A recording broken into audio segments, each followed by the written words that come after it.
When you picture World War II, your mind probably conjures images of shell-shocked soldiers and muddy trenches, the roar of artillery, and desperate, bloody clashes on the front lines. We think of the battlefield as the ultimate crucible of suffering, the very center of the war's horror. But this picture, as powerful as it is, hides a far more terrifying truth. The most horrific acts of World War II, the most exceptionally cruel and systematic punishments, weren't reserved for soldiers. They weren't delivered by bullets in the heat of battle. They were inflicted in quiet villages, behind the electrified fences of sprawling camps, and in the cold, sterile rooms of makeshift labs. These were punishments reserved for civilians, for ordinary men, women, and children who just had the bad luck of being in the wrong place at the wrong time, or were simply born into a group the regime wanted to erase. What you are about to hear is a journey into that heart of darkness. It's a story of punishments so cruel they almost defy comprehension. A story of men who were seen as monsters, even by their own monstrous regime, and of systems built not just to kill, but to break the human spirit before snuffing it out. Section 1. The Beast and His Brigade. In the monstrous gallery of the Third Reich, a place filled with architects of genocide and masters of terror, one name stands out for sheer, unadulterated brutality. It's a name so foul that even high-ranking SS officers, men orchestrating industrial-scale murder themselves, were sickened by his actions. That name was Oskar Dirlewanger. A police report from the time described him as a mentally unstable, violent fanatic and alcoholic who had the habit of erupting into violence under the influence of drugs. This wasn't some petty criminal. This was an official description of a man who would be given command of his own SS unit. Dirlewanger was a decorated veteran of World War I, a man who'd earned the Iron Cross, but came out of the trenches with a personality twisted by violence. In the years after, he drifted through right-wing paramilitary groups, fighting communists and feeding his violent tendencies. He even managed to get a doctorate in political science, a thin veneer of intellect over a core of pure cruelty. But his real nature couldn't be hidden. He was convicted for illegal arms possession and embezzlement. Then, in 1934, he was sentenced to 2 years in prison for a serious crime against a 14-year-old. He was stripped of his job, his doctorate, and his military honors, and kicked out of the Nazi Party. After his release, he was arrested again on similar charges and sent to a concentration camp. By any normal standard, his story should have ended right there, a footnote in a criminal file. But these weren't normal times. Through old connections, Dirlewanger got a chance at redemption. He volunteered for the Condor Legion, fighting in the Spanish Civil War. It was there that powerful people saw his use as an instrument of violence. One of his patrons was Gottlob Berger, a chief of staff to Heinrich Himmler, who saw potential in Dirlewanger's unique brand of depravity.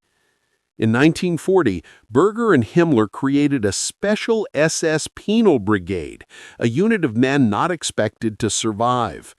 Its first recruits were convicted poachers, chosen with the twisted logic that their hunting skills would be useful against partisans. This unit was named the SS Sonderkommando Dirlewanger, and its command was given to the man who was arguably the worst of them all. Soon the so-called Poachers Brigade expanded. It started taking volunteers from the broader criminal population, men convicted of burglary, assault, murder, and other serious crimes. Later, it included military delinquents, political prisoners, and even the criminally insane. It was a Frankenstein monster of a military unit, nicknamed the Black Hunters. Their arrival in Belarus in early 1942 started a campaign of terror that remains almost unparalleled. Their methods weren't military. They were pure, systematic destruction. Dirlewanger's favorite tactic was as simple as it was evil.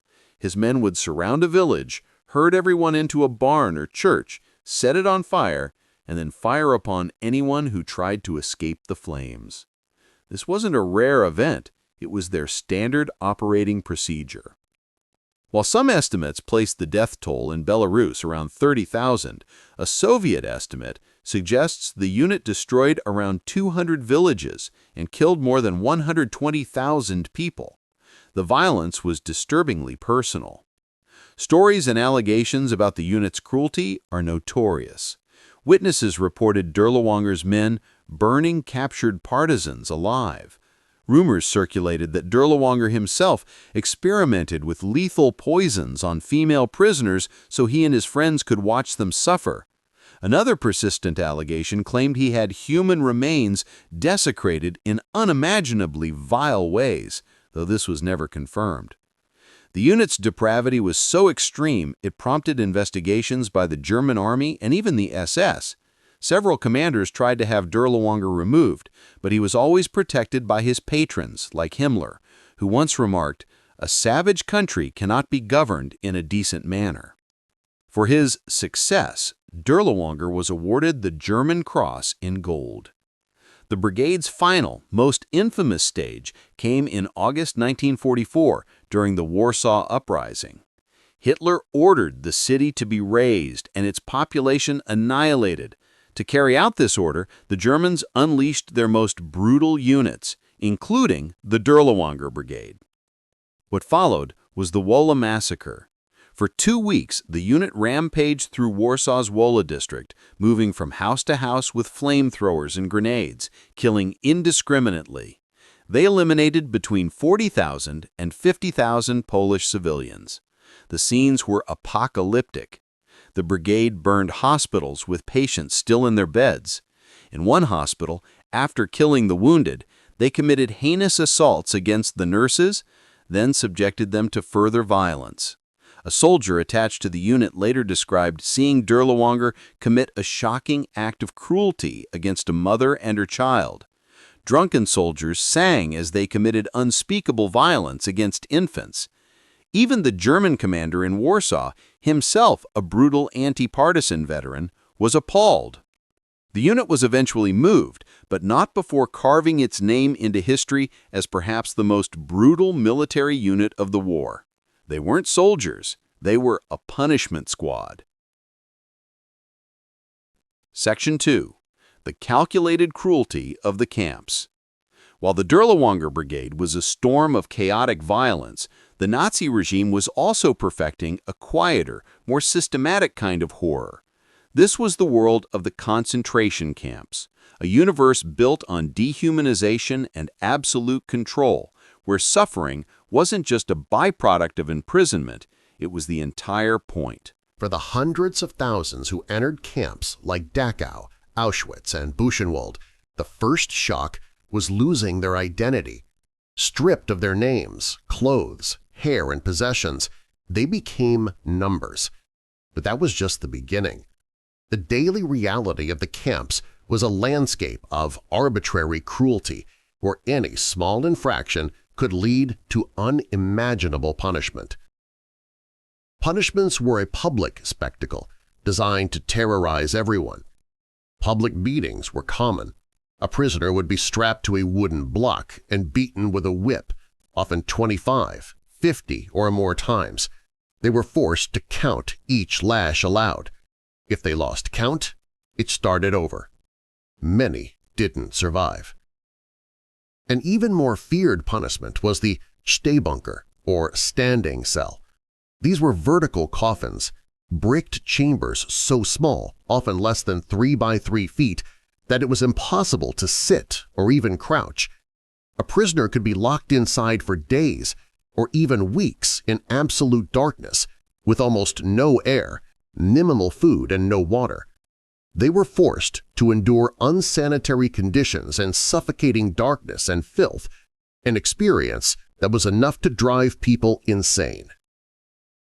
Beyond these punishments, The camps were labs for medical experiments, where prisoners became human subjects for a twisted form of science.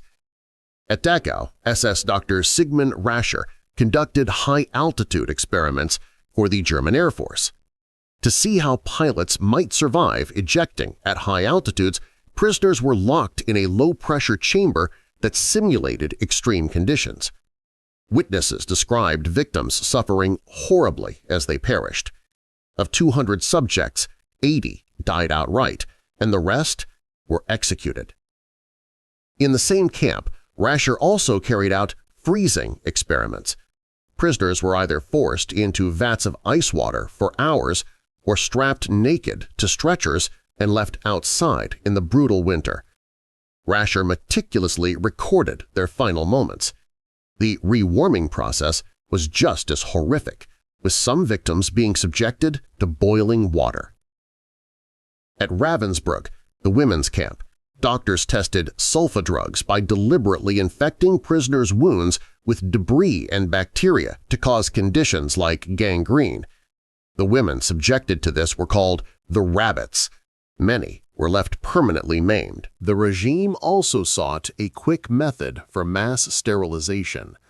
At Auschwitz, Dr. Karl Klauberg injected chemical substances into thousands of Jewish and Romani women, causing immense pain, internal injuries, and often death.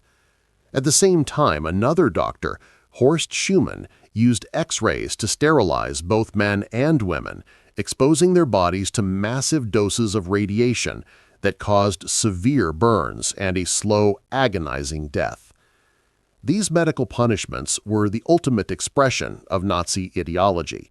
They reduced human beings to biological material, objects to be broken and discarded. The pain was the point, the suffering was the data. Section 3. The Empire of the Sun's Shadow. The axis of cruelty wasn't just in Europe.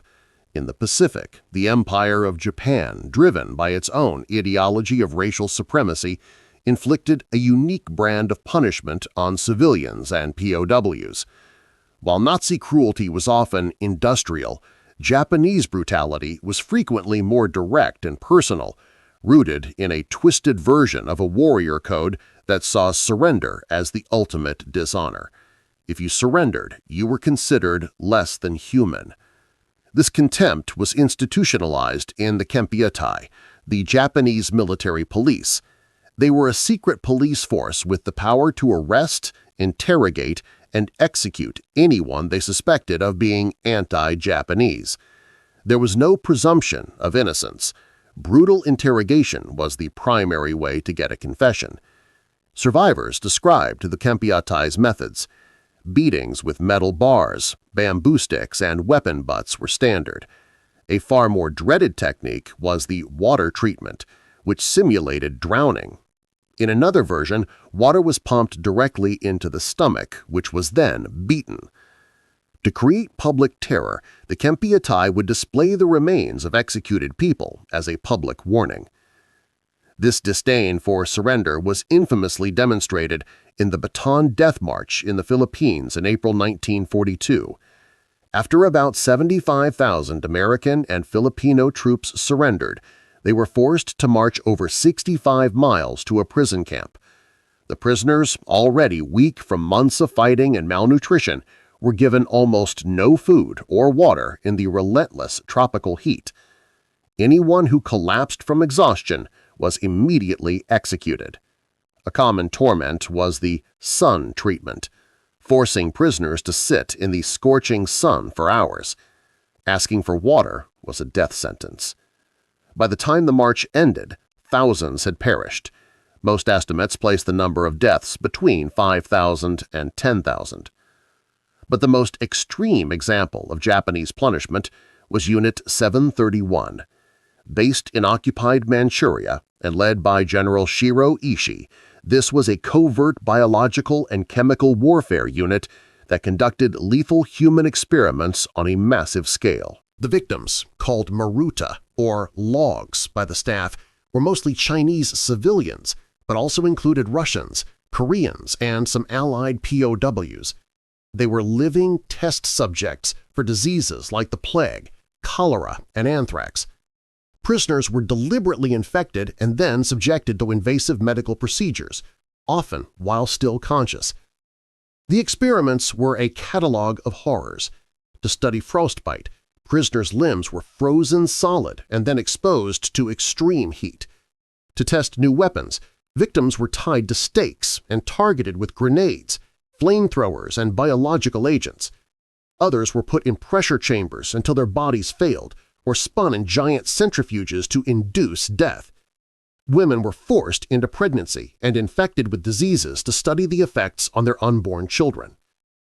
It's estimated that thousands died inside the facility, and tens, possibly hundreds of thousands more were killed in field tests where disease-carrying insects were dropped on Chinese cities. While most victims perished, a small number of survivors and former unit members later provided testimony about the horrors. This was punishment disguised as science, reducing human beings to disposable objects from military research. From the blood-soaked fields of Belarus to the suffocating standing cells of Auschwitz to the experimentation tables of Unit 731, the evidence is overwhelming. The story of World War II can't be confined to its battlefields. The soldiers on the front lines faced unimaginable horror, but the most systematic, cruel, and soul-crushing punishments were designed for and inflicted upon non-combatants. This cruelty wasn't random. It was tool. For the Dirlewanger Brigade, it was an instrument of terror. For the architects of the camps, it was a calculated system of dehumanization.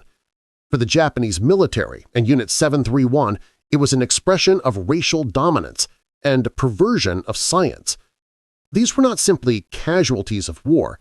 They were victims of a philosophy of punishment, a belief that entire populations could be tormented and executed for the crime of their ethnicity, their beliefs, or simply for existing. These stories are difficult to hear, but they must be told. We rightly remember the soldiers who fought and died, but to truly understand the darkness of this conflict, we must also remember the civilians massacred by penal battalions, the women mutilated for medical science, and the prisoners marched to their deaths. Their experiences are a testament to the fact that the greatest atrocities often happen not in the roar of battle, but in the chilling silence of a village, a cell, or a laboratory.